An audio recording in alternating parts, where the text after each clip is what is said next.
నంద్యాల జిల్లా డోన్ నియోజకవర్గ TDP assembly అభ్యర్థిగా కోట్ల జయసూర్యప్రకాష్ రెడ్డి నామినేషన్ దాఖలు చేశారు.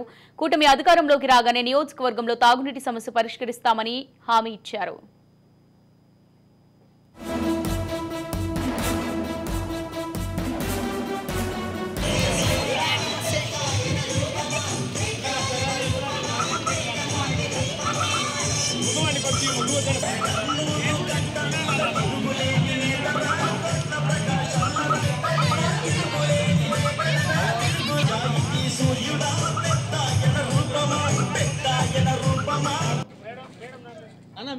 స్కాన్ అవుతుందన్నా, స్కాన్ చేసి పార్టీ ఆఫీస్ పంపేలా స్కాన్ అవుతుంది.